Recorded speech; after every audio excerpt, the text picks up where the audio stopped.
If I lost everything tomorrow and could only trade using one concept, it would be this one. This single liquidity concept is all you need to read the markets, find sniper entries, and trade confidently every single day. It's repeatable, simple, and it works. No indicators, no guessing, and no noise. Before we start, I just want to make it clear that I'm not giving you financial advice. I'm only showing you what's worked for me in my own trading over the years. You see, when I first started trading, I had no idea what liquidity even meant. I thought I needed more indicators, more setups, and more time frames. But the truth is, when I mastered this one concept, everything clicked. I went from overtrading and confusion to knowing exactly where price wanted to go next. This concept is simple. Price moves from liquidity to liquidity. Price sits above highs and below lows and inside inefficient markets. Every major move you see, the spikes, the reversals, the stop hunts, it's all liquidity collection. Once you know how to read it, you can literally anticipate the next move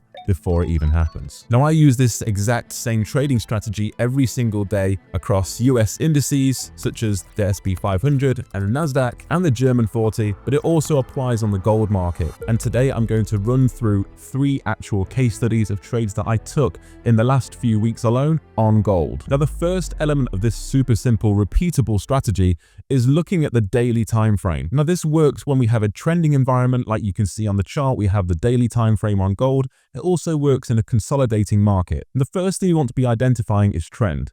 Now, it's very clear to see in a matter of seconds that we are in a bullish trend. Price is creating higher highs and higher lows. And every time price breaks a high and leaves a low behind, it's creating more liquidity resting below these lows. However, this is a daily time frame, and gold, when trending, like we had in April 2025 and the last 2 months from August 2025, we've seen an insane amount of bullish volume to the upside, and therefore we can expect gold to not retrace to these lows. So we need to look for another area of liquidity in the form of inefficient price action. So what that is when we have a bullish candle where the prior wick and the next candle wick do not meet, and it leaves a gap between the two. Price typically likes to come back and mitigate at least the 50% mark of this gap before continuing to the upside. And we can see this happen time and time again. So when price retraces back inside of these daily gaps, these areas of inefficiency, especially after breaking a previous point of structure, such as a daily high, this is where we want to be jumping down to a 4-hour and a 15-minute time frame for the rest of our strategy. So let's jump down to a 4-hour time frame and start to piece these together. Now we can see here this first trade taken on the 25th of September 2025 came inside this daily gap. Now if I just rein this out the way, you'll also notice that there is a 4-hour gap inside of this. Now, this is where we want to be looking at higher time frame draws on liquidity very carefully. If we're expecting price to pull back, what's it supposed to be reacting from? We have a daily gap.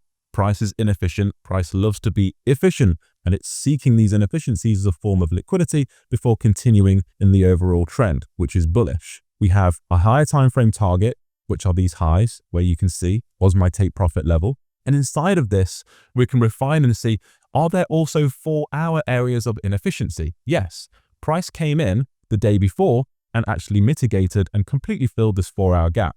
So we're now sat inside a daily gap area of inefficiency and liquidity after completely filling 4-hour inefficiency on the way down. But there's something else that price did.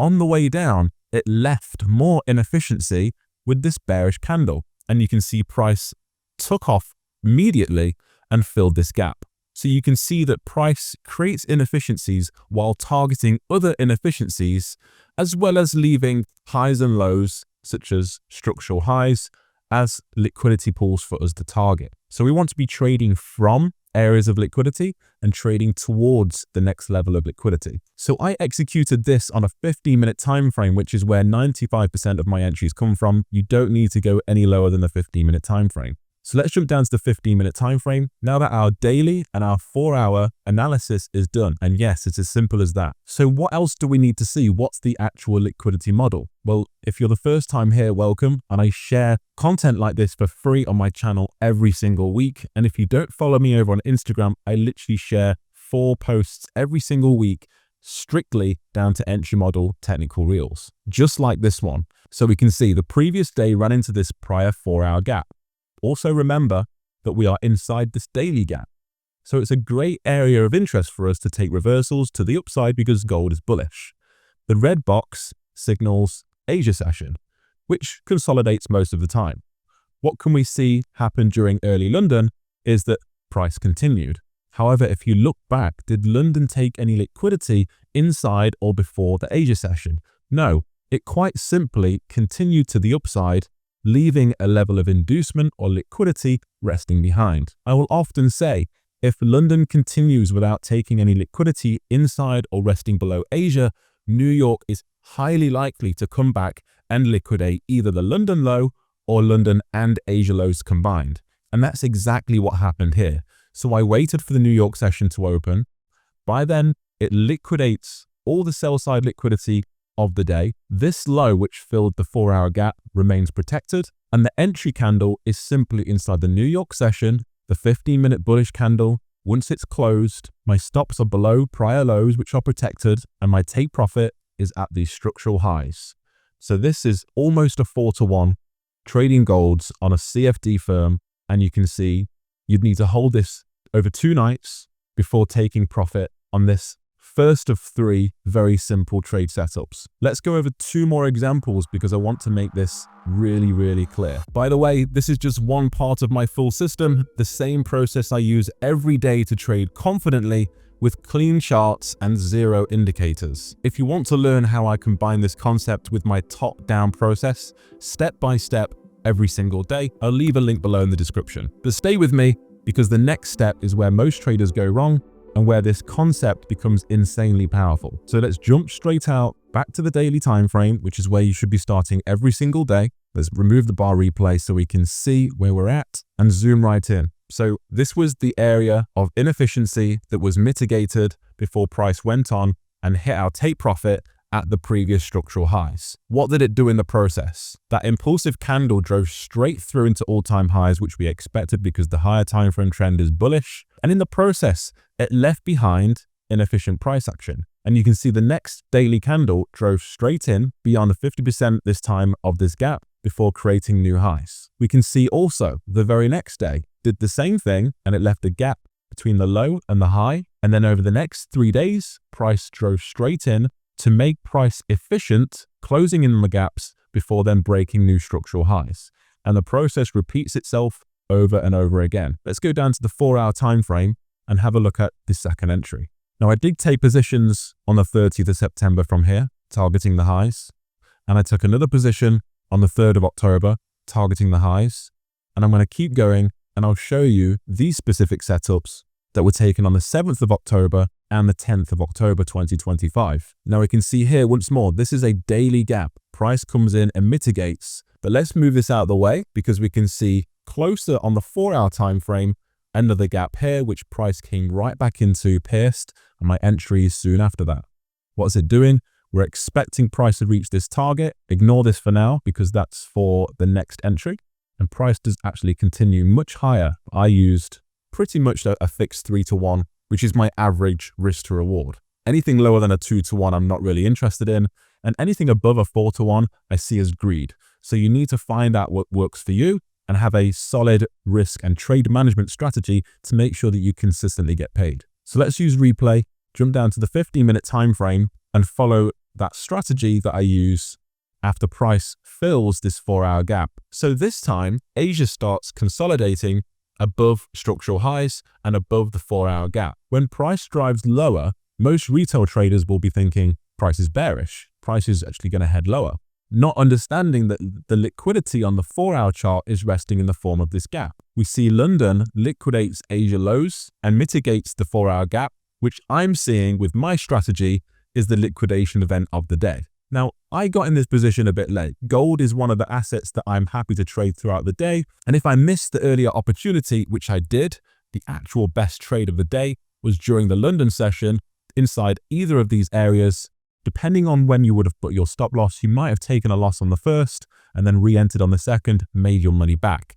But I actually got in later, but the trade idea was still valid. And let me explain to you this entry model. So once London had drove lower, took Asia lows, filled in all of the 4-hour inefficiencies on price. We expect price to come and take Asia highs, which are the structural highs of the day, and price took off during London. We have no reason to believe that the 4-hour needs to take any more liquidity because the inefficiency, which is the liquidity of the morning, has been filled. Price then has given a market structure shift to the upside and then is consolidating inside of this range between London and New York session. So all I'm doing is going down to a 5-minute time frame and I'm looking at this consolidation, and all I want is a run on liquidity. Now, most of my entries are taken off the 15-minute, but seeing as I missed the first entry and price has not committed far away from that trade idea, there's still enough risk to reward available for me to get involved.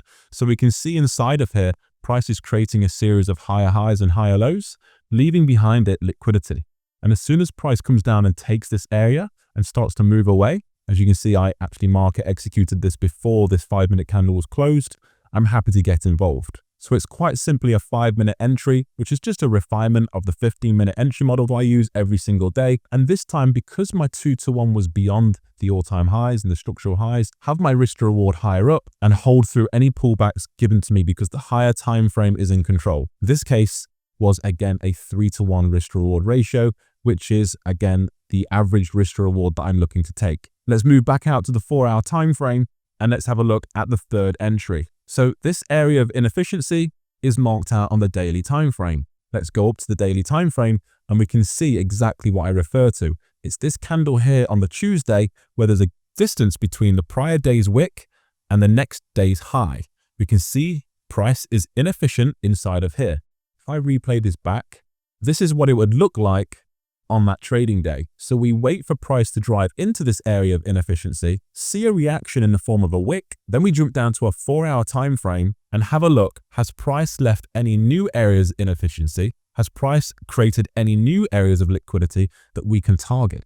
And yes, it has. So this bearish move down, just like the first trade, has left an area of inefficiency. So we have an immediate area of liquidity that price can target, and then we have an overall area of liquidity which are the all-time structural highs in a bullish higher time frame market. So price has taken 4-hour liquidity in the form of a gap.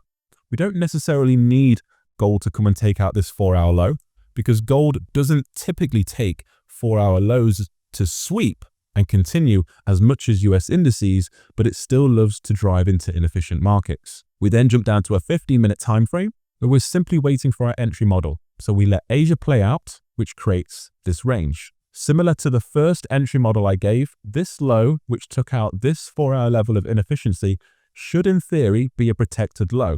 So we're not expecting price to now drive lower than this area, but even if it did, that would just create another level of inefficiency. And if price retraces back into this zone on the New York session, I'd still get involved in the buys because we've got higher time frame trend on our side. We have immediate draw on liquidity with the 4-hour gap and the structural highs to the upside. And remember, the higher time frame takes over precedence of the lower time frames.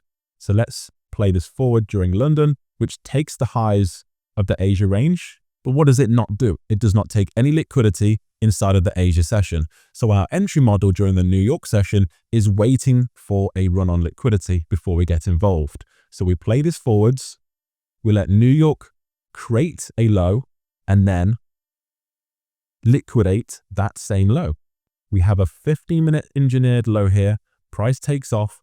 In the New York Open, runs right back inside of it. We get a bullish candle. Either of these are fine. You can either take it off the doji if you're confident, or the next candle and you've entered in the same exact place. The only nearby area of protection are these lows. We don't need to place our stops below the protected low because we're assuming that we're going to be right. If we're wrong, we'd be wrong anyway, but it allows us to get in for a slightly better risk to reward ratio.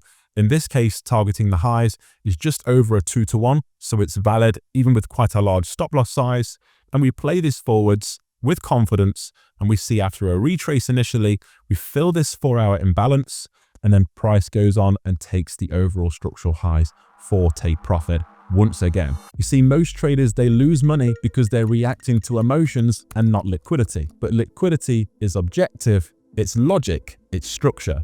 It's the truth behind every price move. That's why I don't need 20 strategies, just this one concept. This one liquidity concept changed my trading forever, and it's doing the same for my students. They're passing challenges and finally understanding the markets instead of fighting them. If you're ready to simplify your trading, stop second guessing, and finally trade with confidence, click the link in the description below. I'll personally walk you through this full process step by step so you can master liquidity and finally trade with clarity, confidence, and consistency.